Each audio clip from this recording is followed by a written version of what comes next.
So can we just acknowledge the fact that I am hardcore pretending that it's weather when it's actually like 90 degrees outside right now. Yeah, I live in Florida. So today I'm here to play around with the product that I've been really excited to play around with, and I've seen so many people really love it for cream contouring, and I'm really excited. I like cream contouring, but sometimes it does get a little bit messy. A lot of people have been using this product and they rave about how easy it is to do cream contouring. So I wanted to test it out. So I did pick up the Clarisonic Foundation brush. It looks like this, and it just attaches to your actual Clarisonic. I have the Clarisonic Mia, and I'm just gonna snap off, well, not snap off, but take off the head that's on there, and I'm just gonna go and pop this foundation brush on. It's in, and it looks like this, and you can see that it actually moves and vibrates along with the actual vibrations of the Clarisonic, and the bristles, I don't know if you can see, but the bristles are diverse in length. So they're short ones, they're very soft, and then they are a little bit longer ones that look to be almost a completely different kind of color.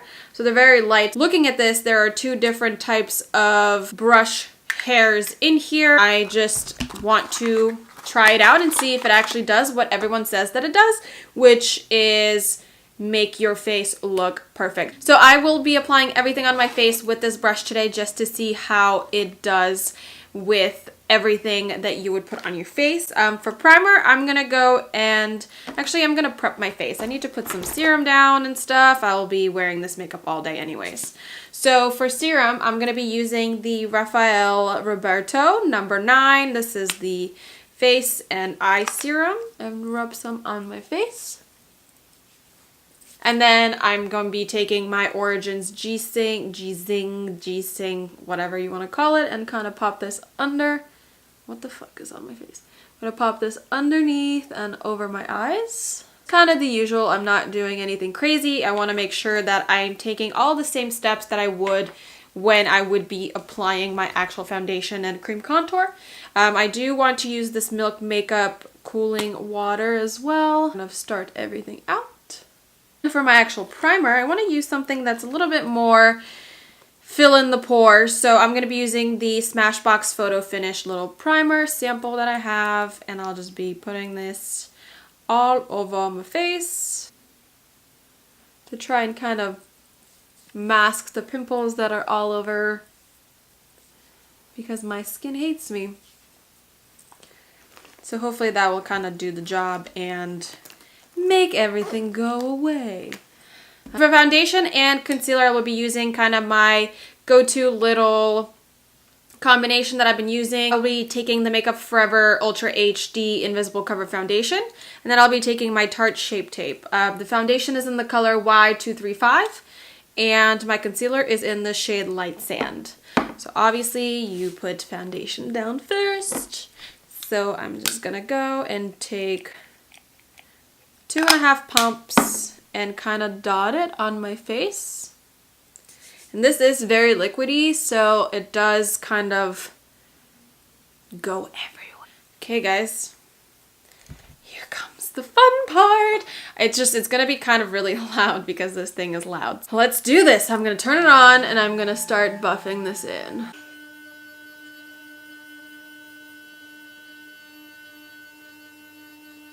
This is seriously so weird because I kind of like, the sensation just immediately reminds me of cleaning my face, but I'm doing the opposite, like, oh, this tickles. Okay, that really tickles. If you're sensitive to anything being around your eyes, that might be really weird for you. Like, I don't even really know what I'm doing because I very rarely use actual brushes for foundation. So there's a little bit of hair shedding, and that's probably because it's a brand new brush, or just maybe because this brush sheds. Who knows? I have not washed it, so usually shedding kind of stops after you wash it.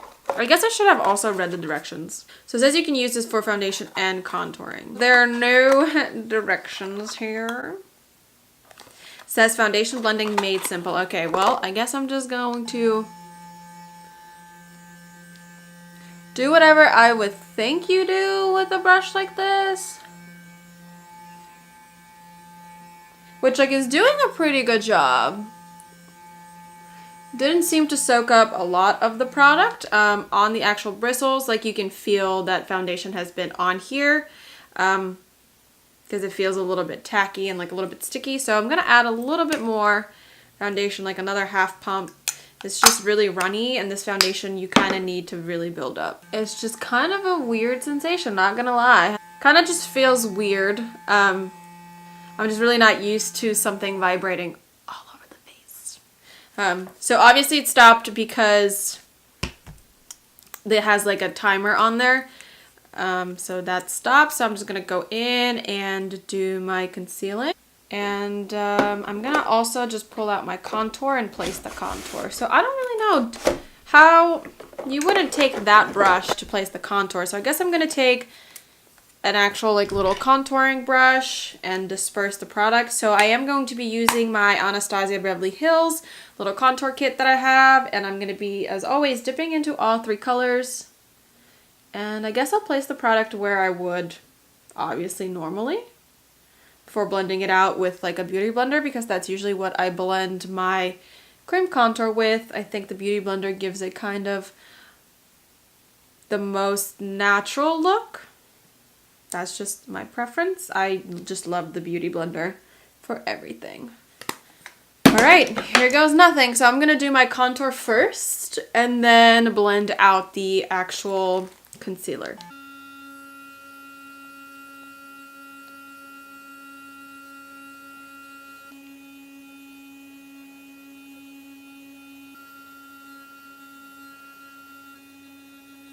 So it is making the product kind of a lot easier to blend out than a beauty blender. It's kind of cutting down the time of how long it's taking me to blend this out, which is kind of cool because with the beauty blender and especially this cream formula, the Anastasia is kind of hard to blend out. So sometimes you would spend a lot of the time, like usually with the beauty blender, you just take a lot longer to blend out your contour, just because it is a little bit harder, but I am kind of digging how fast and how easy this is making that process.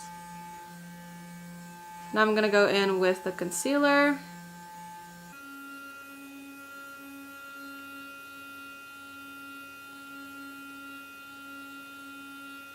Yeah, under the eyes stuff, I find it kind of a little weird. But it does a beautiful job, it seems like, from far away. Once I do this, I'm going to take a little mirror and take an up-close look and see what this actually looks like up close and what it looks like on my skin. Because the whole reason why I really love a beauty blender is because it just pushes the product into the skin. So I wonder what this actually, like what it looks like on my skin. In the monitor and in the mirror from far away, it looks pretty good, honestly. But let's see how I feel about it. So the contour looks really blended in and really nice. Everything really just, I would assume that I would have like brush strokes because I'm a pessimist. So I assumed I would have brush strokes, and I assumed that things wouldn't look so pressed into the skin, but they do. Like I actually kind of really like this. Why do I like all the expensive things? I blame you, Tati.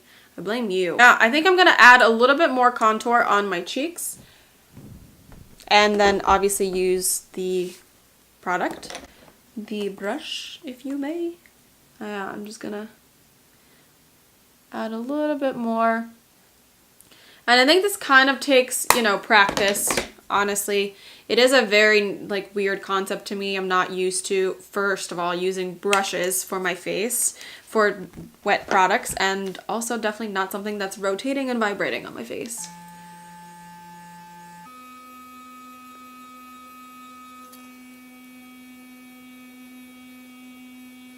Okay, that makes that process so quick, and it just is so in my skin. I like it. I love it. Holy crap, I love this product. I'm gonna go and do the rest of my face and kind of set my face, and I will be back to kind of show you what this looks like when it's all set and everything else is on my face. So I'll be right back. So I did end up setting my face, with powder and also some spray. Did my eyebrows and threw on some chapstick. I want to say that my contour looks bomb. Like, I don't know if it's gonna show up on camera, but in person it looks so natural and so flawless that this is going to be my cream contouring ride or die. Like, I will not use my beauty blender. I will not use any brush. This is the only thing that's gonna go on my face if I'm cream contouring.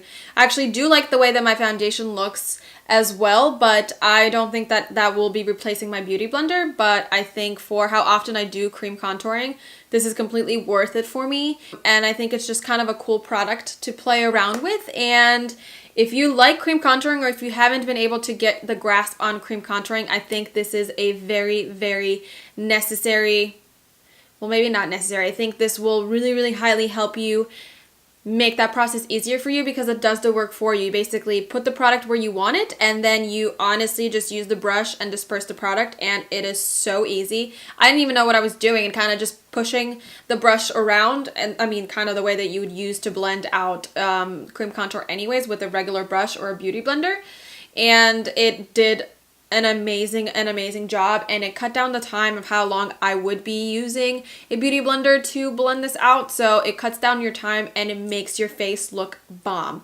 There you have it. I would absolutely suggest it if you love cream contouring. And also, if you don't like a beauty blender, I think this would, like, honestly, I didn't touch up my face with a beauty blender, so your foundation looks good with this as well. So if you want to use it for your foundation, I say that it does decrease the time, and it's kind of cool to sit there and like play around with your Clarisonic. I don't use it enough, and I think this is also a good use of this actual product that I already own. Highly recommend it. I hope that you enjoyed this video, and I will see you in the next one. Bye.